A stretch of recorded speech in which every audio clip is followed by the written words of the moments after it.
Halo, salam cerdas teman-teman semua. Dari saya kembali lagi, Mata Tajam. Kali ini ada informasi atau sekedar perkembangan dari pelaporan kami, Mayoni, yang di Bareskrim. Kemarin sebelum Lebaran kami sudah berkomunikasi dengan bapak-bapak yang di Bareskrim, khususnya penyidik, bahwa nanti setelah Lebaran akan ada pergerakan kembali. Pergerakannya apa? Kita tonton nanti, ya, bukan sekarang, nanti. Entah itu ada pemanggilan kedua atau langsung ditetapkan sebagai tersangka atau bagaimana. Kita lihat nanti, oke? Ya, yang nggak kalah serunya ini untuk permulaan aja. Di salah satu video channel Mata Tajam ada member VTube yang marah-marah sama orang-orang manajemen. Nah, ini saya bacakan ya, saya bacakan. Wilbert Karimun dan Jack Guay sudah di dalam alam barzah. Nggak tahu nih maksudnya apa alam barzah. Di balik timbunan tanah kuburan, kemarin mereka berdua sudah digorok lehernya, waduh, dituduk perut, dikuliti dan preteli. Wah, ini saking gemesnya mungkin ya, saking emosinya. Ini para member V itu sudah marah, mungkin karena uangnya hilang, nggak kembali, akhirnya dia emosi. Memang sih semua itu butuh proses, apalagi di kepolisian kan nggak segampang itu, kita butuh proses. Nah ini orang yang mungkin sudah nggak sabar nunggu hampir 2 tahun loh ini, gile. Ini jadi cara bicaranya juga sudah membabi buta, istilahnya ingin membunuh, ingin menganiaya, pokoknya seperti itu kata-katanya. Ya itu hanya emosi sesaat menurut saya, tapi sebenarnya sih tidak, itu hanya kata-kata ya. Tapi ini sebagai bahan untuk merefleksikan bahwa orang-orang manajemen itu, kalian itu ya harus punya hati lah. Sadar kalian tuh mengutak-atik uang masyarakat, menghimpun uang masyarakat, kemudian dia dibawa lari gitu dengan jualan VIP-VIP yang kalian cetak gitu, ya kan? Ya kan? Iya, gimana sih? Bukan saya yang bilang, bukan saya yang bilang. Ada demon-demon yang bilang, beberapa demon founder lah yang bilang seperti itu, ya. Jadi seperti itu ya, teman-teman. Kabarnya yang mengejutkan lagi ada dari chat percakapan di WA antara diamond wanita dan diamond pria. Inisialnya ya YA dengan AL. Di situ mereka bercakap-cakap. Ya, yang saya baca sih ya, ini saya cuman membacakan aja sekelumit, tapi nggak saya tampilkan, biarin aja. Ini sebagai barang bukti untuk di Bareskrim nanti, bahwa si Diamond A dan Diamond YA ini mengatakan bahwa mereka itu mendapat komisi atau bagi hasil, ya, kata lebih halusnya bagi-bagi kue, ya kan?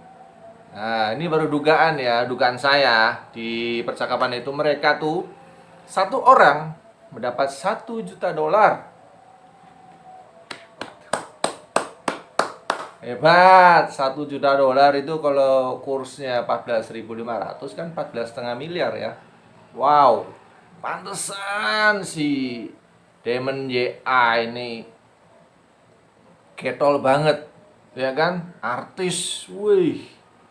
Dari mulai V plus, dari VTube ke V plus, ya seperti itulah. Dan ada juga pernyataan dari dia yang menyatakan bahwa V plus itu adalah pelanggaran, suatu pelanggaran. Itu dari mulutnya dia sendiri yang mengatakan seperti itu, bukan saya. Kalau saya sih udah dari dulu bilang bahwa V plus itu merupakan pelanggaran, ya kan? Tapi saat itu mereka membantah semua, oh itu tidak, ini segala macam. Akhirnya dilakukanlah migrasi. Ya itu kan kami kan sudah menghalangi teman-teman untuk jangan migrasi, jangan ngapain, Itu pembodohan, itu pura-pura. Ya kan? Nah, jadi selanjutnya komisi yang didapat mereka itu ada beberapa orang sih ceritanya. Jadi di atasnya mereka tuh ada lagi. Jadi sekitar kayak 5 orang, ya. Nah, nggak tahu siapa itu di atas. Pokoknya di antara mereka lah itu pembicaraan mereka. Dan salah satu yang paling membuat saya ingin mengkorek-korek selanjutnya itu mungkin ya pihak Barreskrim lah, bahwa si Diamond AL ini sedikit mengancam sama pihak manajemen VTube, bahwa mengatakan bahwa kalau dia sampai ditangkap atau ditahan oleh Barreskrim, maka dia akan bongkar semua rahasianya, kelicikannya, tipu-tipunya manajemen VTube. Jadi intinya bahwa dia tidak mau ditangkap sendirian, karena dia tahu semuanya, siapa-siapa saja yang bermain di dalam. Ya kan? Siapa petinggi-petingginya V+ pun pasti akan disebut sama dia. Karena ada hubungannya ini, ya kan? Ya, petinggi-petingginya V+ juga ada. Bukan mereka-mereka. Ada orang lagi. Inisialnya S. Ya. Inisialnya S. Cari tahu sendiri dah. Prabowo itu hanya karyawan. Dia cuma dikasih jabatan direktur. Dia udah dipanggil kok Barreskrim. Ya, dia bilang, saya nggak tahu apa-apa. Aduh. Dulu ngomong, siap, on, siap, engine-nya, siap. Dipanggil Barreskrim, saya nggak tahu apa-apa. Saya sudah tahu kalau VTube ini sudah sekarat. Nah, kenapa nggak ngomong kamu lagi sama Semilianto begitu? VTube ini sudah sekarat. Ngomong di Barreskrim kok begitu? Ngomong di podcastmu sama Semilianto, hari ini juga siap. Matamu. Jadi teman-teman kan tahu semua tuh siapa 001-nya. Nah, ternyata ada lagi satu orang itu yang di atasnya itu atau sama dengan 001. Ya kan? Jadi mereka tuh ya dalam percakapan itu ya saya cuma menyampaikan aja bahwa mereka tuh mencetak VP dulu. Disuplai istilahnya kepada para demon-demon yang memang ditunjuk untuk menjadi endorse-nya atau afiliatornya lah kalau zaman sekarang kan, afiliator lah. Nah itu. Makanya ada komisi $1 juta juga. Nah itu dibagi-bagi. Dari 5 orang, 1 orang $1 juta. Ngeri duitnya. Ya kan? Itu di V+, di VTube. VTube itu. Belum lagi di V+, nanti ada lagi artisnya. Dia bilang, jangan mau lu dibayar cuma sedikit. Ya kan? Jangan mau lu 10 juta ngapain dibayar, maunya miliaran. Nah, itu si Diamond AL yang bilang begitu kepada Diamond JA. Nah, aduh, pokoknya ini penuh dengan tipu-tipu, konspirasi yang tujuannya hanya memperkaya diri sendiri, ngerampok uang masyarakat. Ini memang harus dibredel, harus ditangkap. Ya, ini maling-maling semua ini. Kalian kalau tahu tampang-tampangnya di jalan itu ya, perhatiin. Kalau ketemu, seret aja bawa ke kantor polisi. Bilang kalian ditipu sama dia, ya. Kalian kan member-member itu kan pada setor juga beli VP, apalagi yang on yang kedua itu. Banyak sekali yang kena tipu lagi. Ada yang 400 juta, ya kan? Ada yang 250 juta, masuk semua gara-gara apa? SWI juga ngomong sudah dinormalisasi. Gara-gara itu juga. Ternyata aplikasinya ya begitu, masih tipu menipu. Makanya saya mau mempertanyakan SWI ini, kalian tuh ngapain kerjaannya? Kalian tuh ngapain? Aplikasi money game begini kalian normalisasi.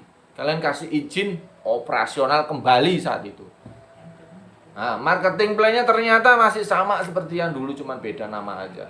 SWI juga harus bertanggung jawab ini. Karena banyak timbul korban gara-gara kalian mengumumkan normalisasi. Sekarang manusianya pada kemana tuh orang-orang manajemen? Semilianto mana? Paulus Tan mana? Bilbert Karimun apalagi sudah kata orang tadi udah di kuburan, udah hilang, ya, udah tiarap. Tapi Barreskrim kalau panggil pasti datang dia takut, ya. Nanti akan ada pemanggilan lagi berikutnya, karena Barreskrim sudah mengumpulkan barang-barang bukti yang bisa menjerat mereka, ya. Saya tahu nanti juga habis Lebaran ini sebentar lagi akan ada rapat koordinasi kami dengan para penyidik dan bapak-bapak di Barreskrim. Jadi segitu infonya. Dan untuk pesan saya untuk Pak Kiai Haji Eman, nah ini ya, belum selesai Pak urusannya dengan Fitup.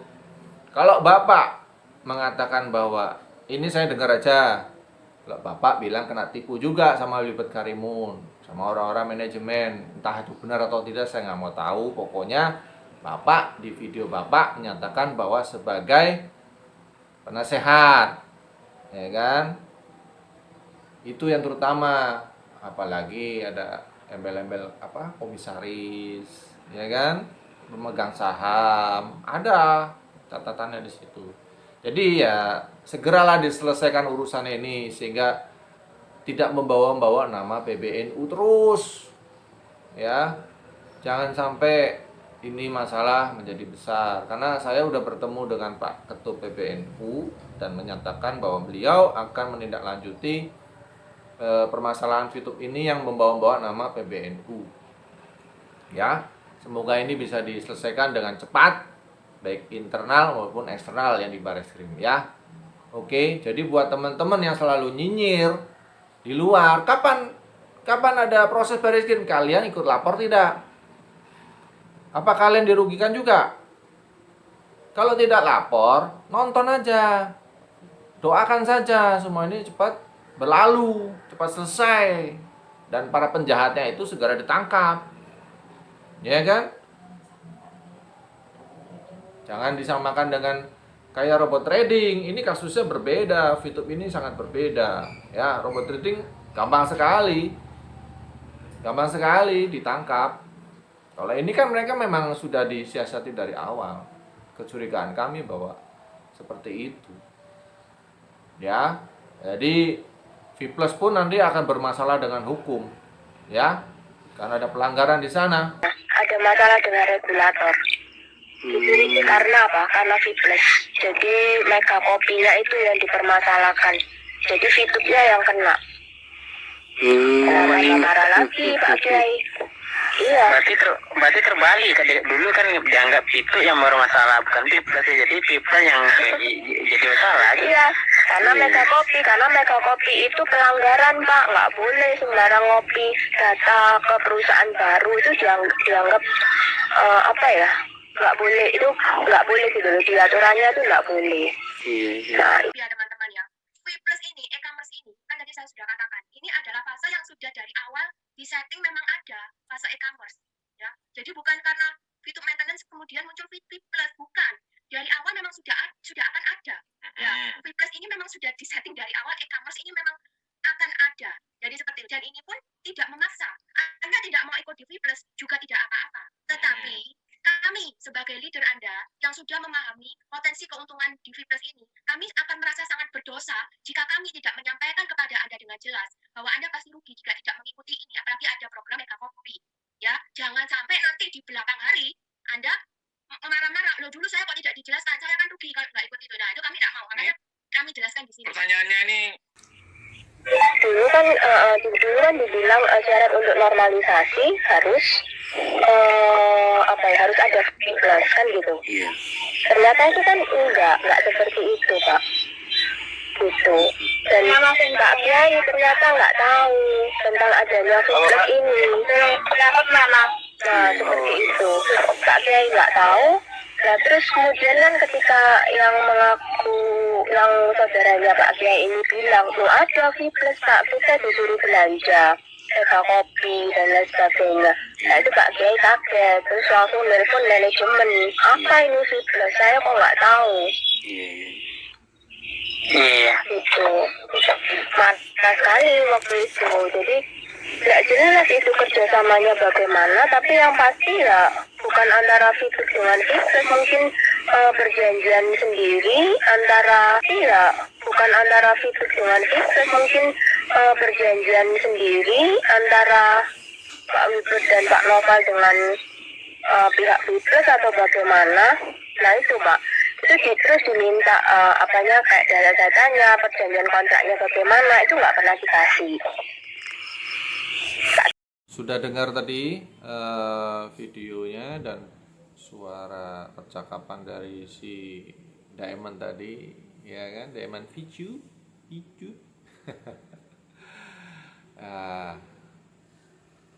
Gak ada sinkronnya kan dari percakapan sama Zoom meetingnya dia. Padahal itu kan Zoom meeting itu di awal, saat dia menggeber V Plus tuh. Kemudian yang percakapan di telepon itu akhir-akhir ini, belum lama. Dia mau cuci tangan kali, cuci muka sekalian, ya. Itu sudah make modus. Orang kalau yang berbuat kejahatan, di endingnya pasti pura-pura kayak nggak tahu apa-apa, ya. Korban. Aduh, itu sudah kebaca, apalagi penyidik sudah ngerti lah kalau model-model begini. Ya, nah denger dia juga minta perlindungan dari Pak Eman, tapi Pak Eman menolak, ya nggak tahu alasannya apa. Jadi teman-teman nilai sendirilah dari hasil dari percakapan tadi, kemudian dari Zoom meeting yang tadi, itu bagaimana perilakunya dia, tipu-tipu atau jujur, ya itu kan mega modus, sama seperti dilakukan V Plus, ya kan, itu kan akal-akalannya si Diamond ini, ngajak-ngajakin semua member Vitu untuk melakukan mega kopi yang ujung-ujungnya mega modus. Ternyata ada bagi-bagi kue, ya kan, komisi dan sebagainya. Aduh, itulah yang kami maksud ya teman-teman. Kalian yang belum sadar itu, buka pikiran kalian, dengarkan hati kecil kalian. Kalian dibohongi terus. Berhentilah untuk selalu menghujat kami, Mayoni. Kami itu bukan hater, ya. Kami ingin mencari hak kami yang sudah diambil oleh orang-orang manajemen ini. Ya sama demon-demon itu yang melakukan persekongkolan. Enggak semua demon ya, hanya demon-demon yang melakukan persekongkolan ini aja. Karena banyak demon-demon murni, banyak. Ya mereka berjuang, ya awalnya kan dari tipu-tipu juga, diiming-imingi, diedukasi segala macam, ternyata ilegal, ngomongnya legal, ya kan? Nah, dari video tadi juga bilang bahwa sudah disetting dari awal V Plus itu. Lah, tapi di rekaman percakapan itu dia mengatakan bahwa Pak Eman kok nggak tahu apa-apa, kan lucu. Dari awal sebelum YouTube on, Pak Eman tuh sudah ada, bahkan sering ada beberapa foto lah bersama orang-orang Malaysia itu, ya kan? Nah, ini akan menjadi bahan pertimbangan nanti di penyidik, bahwa bukti-bukti ini sudah kami serahkan kepada penyidik Bareskrim. Nanti kita tunggu tanggal mainnya. Oke, babak baru. Jangan lari kalian semua ya. Nanti juga akan diviralkan juga. Harus viral semuanya, baik VTube maupun V Plus. Sampai sekarang pun banyak yang dirugikan kok. Ya. Oke. Salam cerdas Indonesia. Orang skema Ponzi ya, makan duit darah itu sedep. Ini bener-bener yang harus dimusnahkan. Tapi yang heran, bebek dungu tuh tetap belain. Goblok kalian.